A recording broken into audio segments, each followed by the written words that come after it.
What's good, ladies and germs, as well as you beautiful gamers out there? Episode 77, what is up, of X2Skip podcast.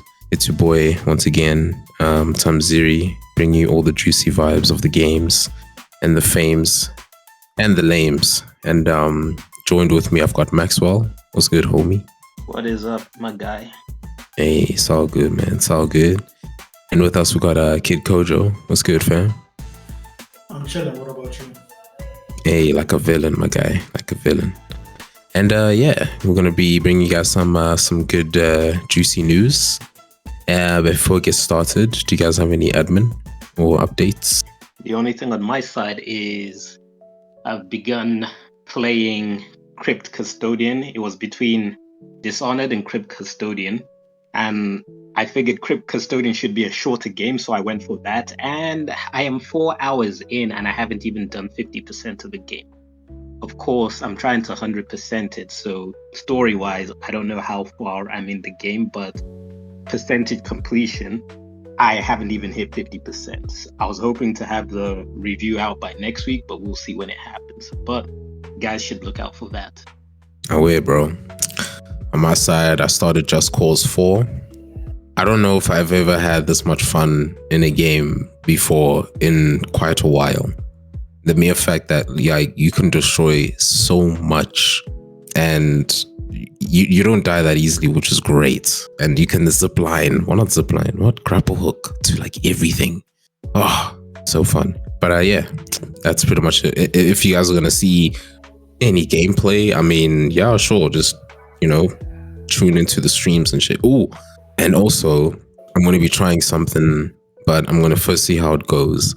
So for the time that you guys are listening to this, at every weekday at 12 South African Standard Time, keep your eyes out on the channel, okay? Just for the week that's coming. But anyways, yeah. Kojo? No admin. None. All right, then let's jump into the gaming news. Max, what's been going on, bro? All right, so quite a bit happened this news that I'm actually leaving one story out because I figured, I don't really know where this is going. But just to flutter over it, it was basically, I forgot the title of a game, but it's an indie game where they were having difficulties bringing it onto Xbox, and then they brought up their grievances on Twitter, where the gaming community saw this and started bombarding Sarah Bond, Phil Spencer, and the Xbox account about this game. And Phil Spencer actually responded to the guy because what they were doing is they were having trouble getting through customer care because they had issues. The whole IDX Xbox for indie gamers to bring their games onto the Xbox platform. These guys wanted to do PC and Xbox. They've got their game on PC. They're struggling to bring it on Xbox. And they've been dealing with this problem for months. And only through Twitter and complaining did the issue get resolved because the higher up saw what's going on and fast-tracked them into the front row. Apparently, this is an ongoing Xbox thing that indie developers have issues with trying to get their games onto the platform. But here I am explaining the entire scenario when I said I was just going to flutter over it. But whatever. Then next is the big one of the week where Concord, we've all heard about Concord, and I'm sure everyone listening will have heard so much by now, but Concord's game director, Ryan Ellis, released a statement this week letting players know that Concord would go offline on September 6th. So by the time everyone's hearing this, the game is dead. And all those who purchase the game will get a full refund, be it on PS5 or PC. The statement was released on the PlayStation blog if you want to read it in full. And it's not clear whether the game is completely dead or frozen for reworks. Ellis' statement only stated that they would evaluate how to move on from here. And all of this comes amidst poor sales and feedback where the game sold roughly 25,000 copies and took somewhere around 8 years to make, with a budget rumored to be over 200 million according to document leaks. Now, regarding the budget and the length of time, there's disputes over this because there's a developer who came out and said, no, it did not take, was it 8 years, 6 years to make something like that? He said the first 2 years, it was in conception. Then after those 2 years, development started in earnest. So supposedly either took 6 years or 4 years, one of those. Either way, it doesn't change the fact that this was a massive flop. And then since the news broke out about Concord shutting down, people who actually bought the game have been trying to cheese their way to a platinum trophy before the game gets shut down for good. And on social media, a lot of jokes have been made comparing the game's 11-day lifespan to things that last longer, like carrots. And then moving on to the next news, we look at Ubisoft. The company's stock values hit a 10-year low this week as Star Wars Outlaw failed to reach sales expectations despite reviewing relatively well. The producer of the game did mention that he wished the game would have reviewed better, but its learning curves. And those learning curves must be hella massive, because if you've seen clips of this game, the AI is dumb. Like, I cannot emphasize how dumb the AI is. And then also the other areas of gameplay which are just lackluster. But with that said, I genuinely thought this game would do well when I saw gameplay footage when it first we were getting teased of it and whatnot. And if you look at Asmongold and Moist Critical's review of this game, those were not favorable, especially Asmongold. If you go onto his Asmongold clip channel, you can see a video of him showing gameplay and how dumb the AI is. And I agree that the game is not worth people's money, nor are the reviews truly reflective of a game's subpar quality. Highlighting the main things wrong with the game on this clip people should check out, Asmongold mentioned that you can't really trust journalists to critique gaming journalists to critique games properly nowadays. And he also pointed out that, which I agree with this point, that if Assassin's Creed Shadows doesn't hit sales goal, Ubisoft may be in the shit. And that's something we just have to wait and see for, I believe, November. I could be wrong, but I believe the game's coming out November. And then moving on to the next topic of news, Sony's CFO, Hiroki Totoki, made a statement that triggered a lot of people, and I get why people were triggered. This week, in an interview with the Financial Times, the CFO said that Sony doesn't have enough original IPs, be it in games, movies, or anime. Naturally, this is bullshit, and a lot of people called Sony out on this, given that Sony used to have the most original IPs before Microsoft purchased all of those developers. Like, no jokes, amongst all publishers and whatnot, Sony is sitting on the most IPs until now. So the real issue isn't that Sony doesn't have enough IPs, it's that Sony doesn't know how to use their IPs. And I think Koji could attest to this about how lackluster Sony is in with regards to making decisions for new games and whatnot. They've got so many IPs just sitting on the shelf doing nothing. There's Jack and Daxter, there's Sly Cooper, there's let's see, what else is there from Sony? They lost Crash Bandicoot, they lost Spyro. There's, what's that game, that PlayStation Battle where all of their IPs come together and fight it out? There's even that. There's the Uncharted, which they're not doing anything with. There's so many things. So many things. And then moving on to the last news story that I have to share. The Minecraft trailer was released this week, and people have not reacted positively to it, with a lot of jokes being made against it.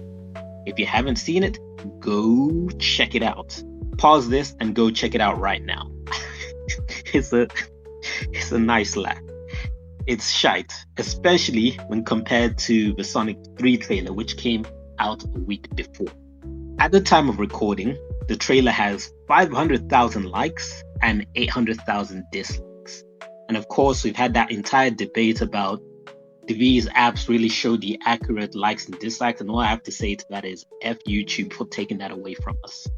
And that's it from my side. Anything from you guys? I don't have anything on my side. Kojo? No. Alright, bet. Alright. Moving on to the gaming corner.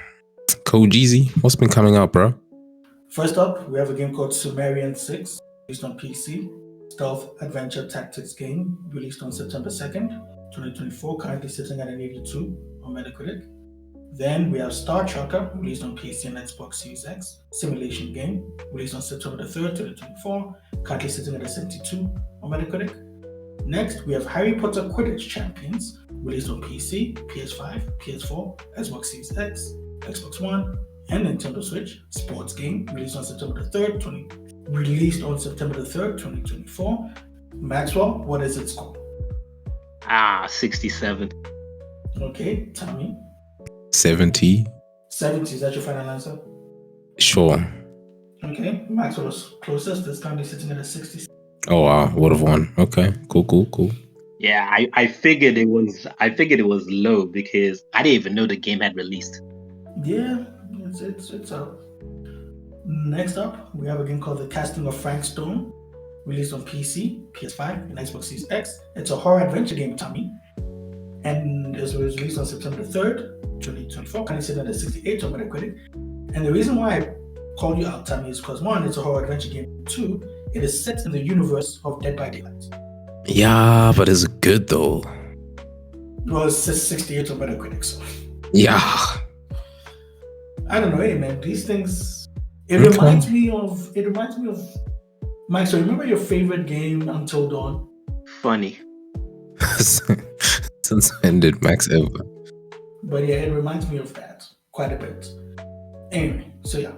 Next up, we have a game called Age of Mythology, Retold, released on PC, Xbox Series X, and Xbox One. Real-time strategy game released on September 4th, 2024. Currently sitting at an 83 on Metacritic. Next up, we have a game called What the Car, released on PC. Action adventure, puzzle, sports-ish game, released on September the 5th. Currently sitting at a 76 on Metacritic.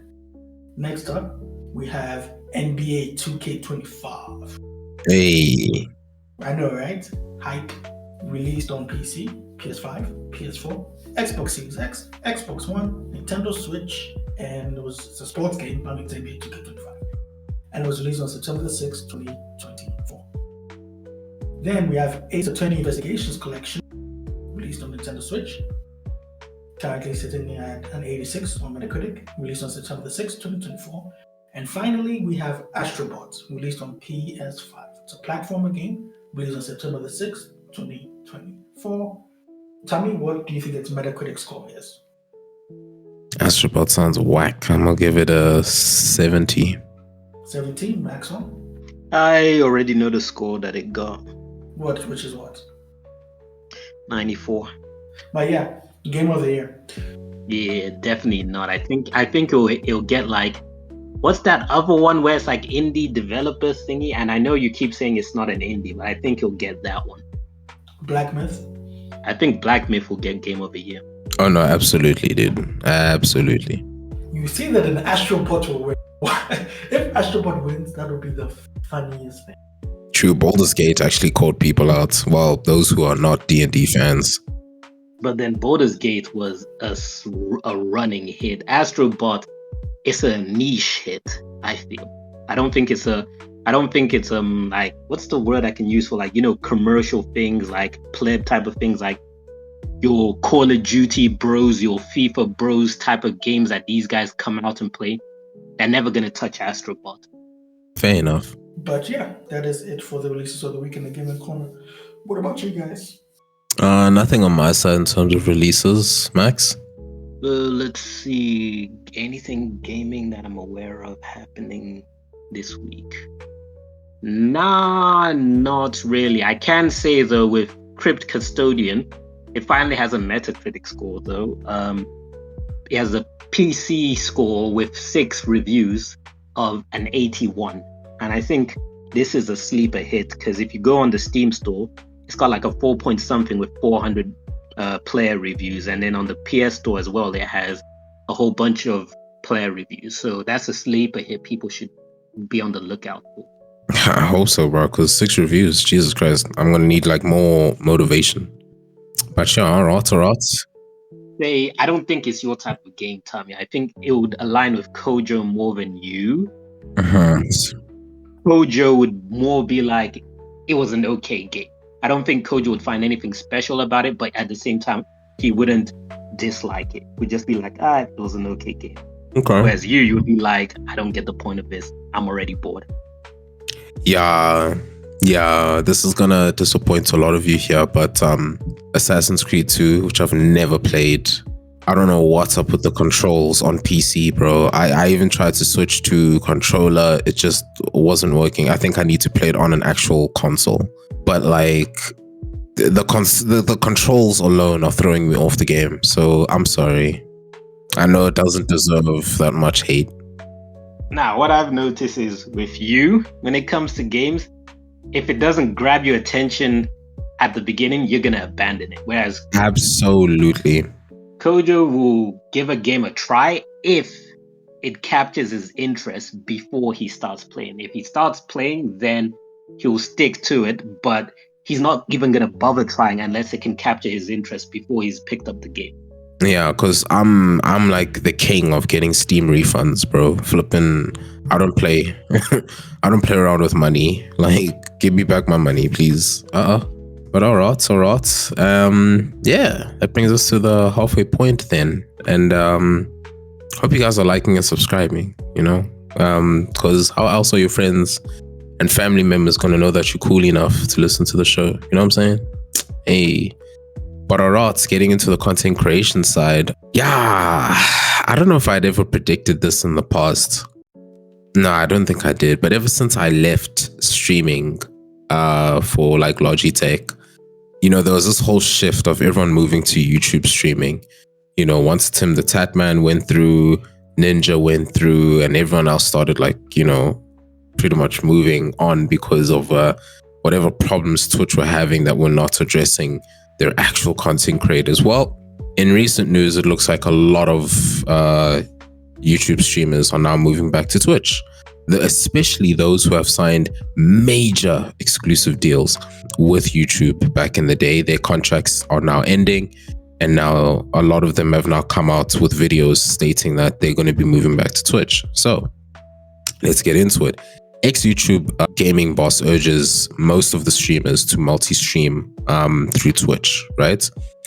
So the former head of the gaming partnerships for YouTube, right, was encouraging a lot of the streamers like Tim the Tatman, Dr. Lupo, and everyone else saying, look, at the end of your contract, you guys should possibly consider moving back to Twitch. Okay. Now, right now, we don't exactly know why. I don't think any of them are stating why, because they're still under contract and NDA. But I think with some of the videos that we've already seen, like Ludwig's video, as well as Moist Critical's video, it's kind of making sense as to why they're moving back. And it just, coming to the whole, Ludwig had mentioned that the whole entire community of YouTube is far different from Twitch. Twitch, you have all these memes, you have all these funny things that only if you're on Twitch would make sense, especially in the fact that Twitch offers not like multi-streaming like they're doing now, platform to platform, but group streaming. You know what I'm saying? Like, if you're all partnered, then you're able to pretty much broadcast all of your streams on one person's channel at a time, which is freaking sick. So yeah, a lot of people saw their numbers blow up when YouTube streaming became a thing, but some of them have actually now made a return. Actually, Tim the Tatman and Dr. Lupo have already made a return to Twitch, and their numbers blew up huge, like majorly, with bigger numbers than they've ever had on YouTube broadcasting. So this is good. This is good for Twitch. Obviously, we had that whole, we've mentioned in previous episodes, I forget what the CEO of Twitch is, Clancy something, where he was even stating like, look, we're going to review the bans of some of the people and, try lift their bans off so that they can, possibly return. And hey, like, I'm happy about it, man, to be honest with you. Like, I really am. So I'm keen to see where this will go. So yeah, I've already mentioned Ludwig was one of them, Tim the Tatman, Dr. Lupo, and so good things are coming. Then lastly, in my content creator news, so we've all been waiting for the fight since June with regards to Jake Paul and Mike Tyson, right? It had to be put on hold because Mike Tyson was advised not to go into fighting as, it would appear to be a certain health risk, okay? It was put on hold because Mike Tyson is an old man. Well, yeah, I mean, that's fact, but he still wants to fight. So he, being Mike Tyson, said that he's not concerned about his health, in the weeks that's leading up to the fight that was, postponed. So now we have a new date, which is November 15th of 2024. So as it's now getting closer and closer to the time, the 58-year-old Mike Tyson says that, it's only for other people to worry about his health. He's fine. He thinks he will be able to fight the youthful Jake Paul. But yeah, I mean, we've had a lot of other celebrities coming out, like the likes of like Joe Rogan and as well as Hulk Hogan, which was very interesting to me, but it makes sense, I guess. Hulk Hogan also said that, he's worried that Jake Paul will actually kill Mike Tyson in the November boxing match, because to take any hits to the head as a 58-year-old, that concussion may actually end up being permanent.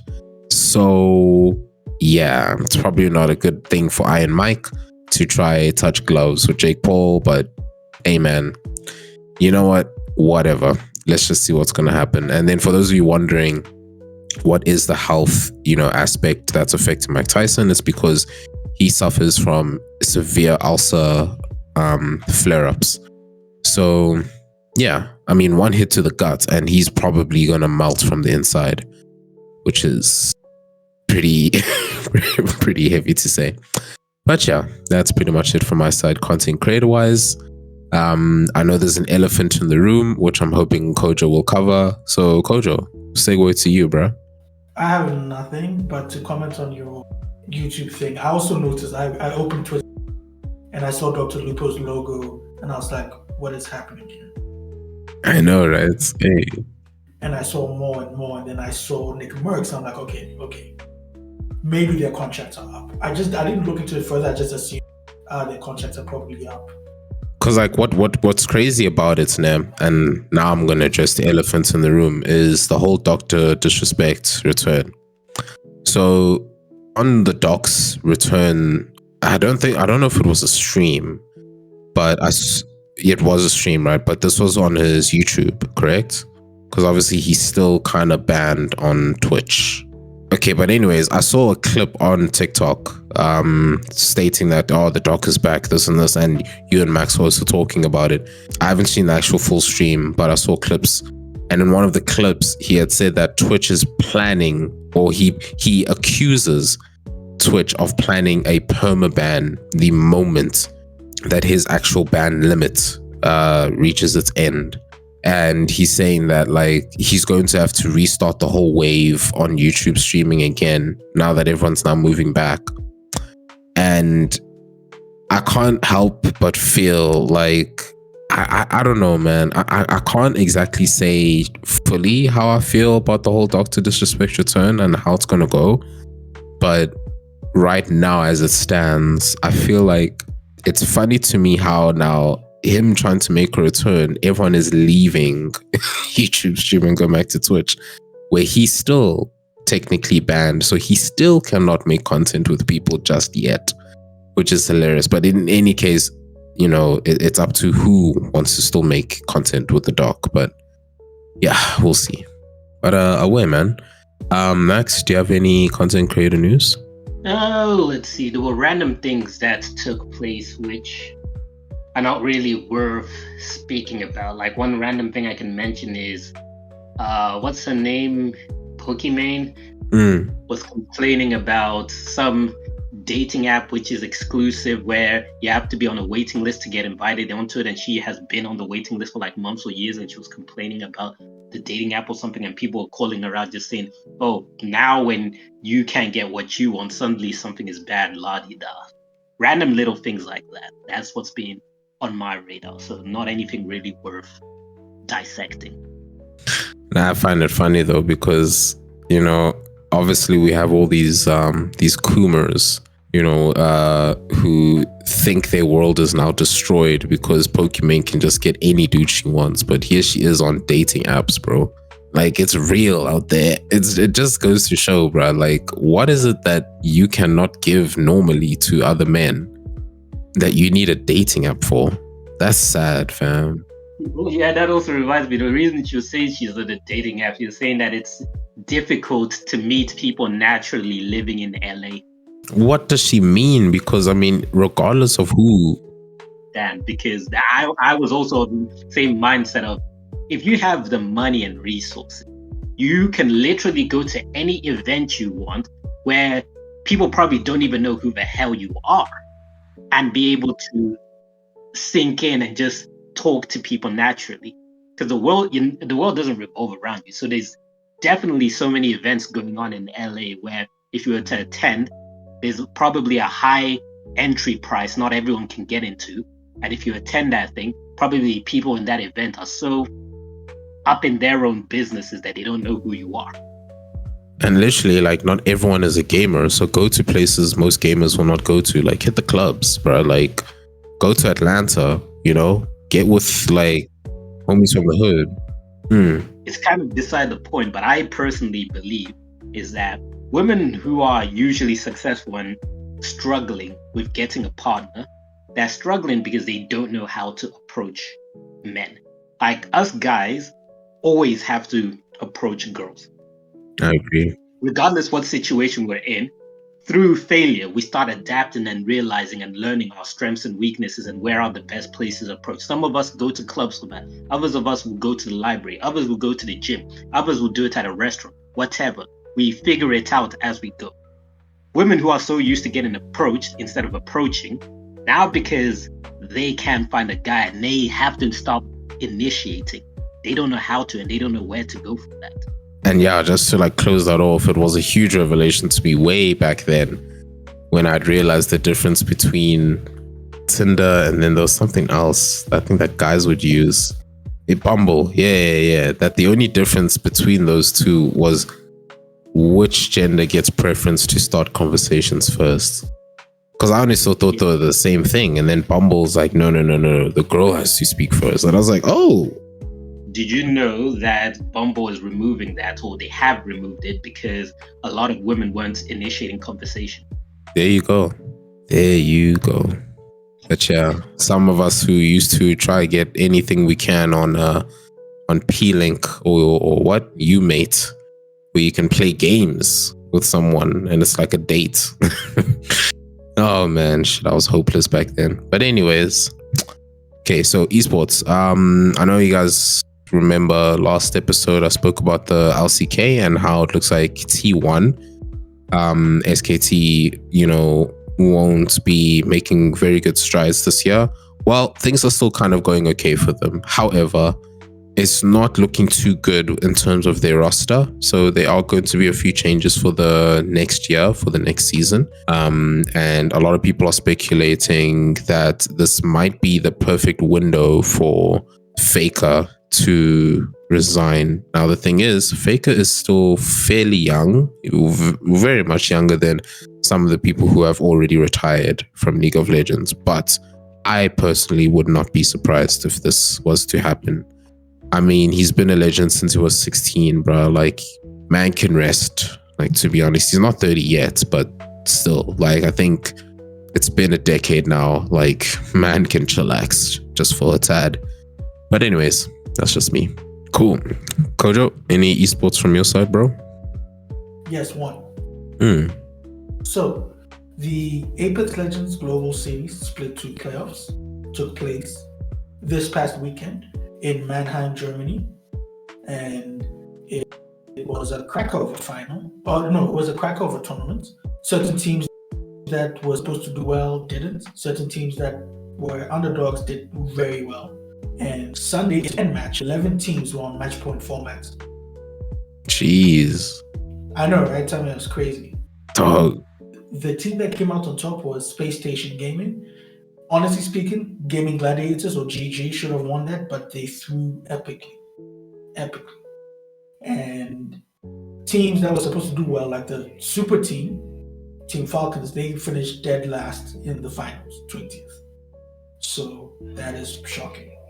And to cap off the finals, they had an announcement. The championships is going to take place next year, January 29th to February the 2nd, 2025, in Japan. Everybody was so stoked about this. Everybody was so stoked. It's going to take place at the Daiwa House Primus Dome, which is a 42,000 seat stadium. And jeez. It's located on the outskirts of central Sapporo. And it was the Olympic events were held there during the Tokyo 2020/2021 Olympics. So it's big. It's big for ALGS and Apex. And yeah, that's just for my esports. No way. Yeah, no, I wonder how the tattooed gamers and the teams are gonna be able to survive that, but we'll see. Like, I don't think they're too hectic. The stigma against tattoos is lessening. Okay, no, then that's good. That's good. And also, I believe it will be one of those things of when you're at the venue, you don't need to worry about it. But if you want to go sightseeing or checking out places not around the venue, that's where they'll probably be recommended to cover up. Especially like in the public onsens or whatever. Well, that is a whole other case, because I believe majority of them, they don't let you in if you have tattoos. There are a few that are relaxed on that, but if you have tattoos, typically you're not allowed. Yeah. Alright, Max, do you have any esports, bro? That's a negative, brother. Alright. That brings us to the end of the episode. Listen, peeps, the moments I get the Sid Meier's Civilization 7. Yeah, it's going down. Like, what I mean by it's going down, I'm going to try plan, I don't know, a very long stream of like at least one campaign and see how it goes down. You know what I'm saying? But the moment your boy still needs to pay for his Xbox Game Pass. But yo, guys, actually, like, being this bored and having to go play games in my Steam backlog of stuff I actually bought, because I can't play like what's new and because of the Xbox Game Pass, sucks. But anyways, yeah, thank you guys so much for listening. Please like and subscribe if you haven't already, if you enjoyed the show. And thank you so much for listening. And yeah, thanks to Max and Kid Gojo. And we'll check you guys on the next episode. So stay good, stay healthy, and please drink water. Because, hey man, Jesus juice. All right, peace.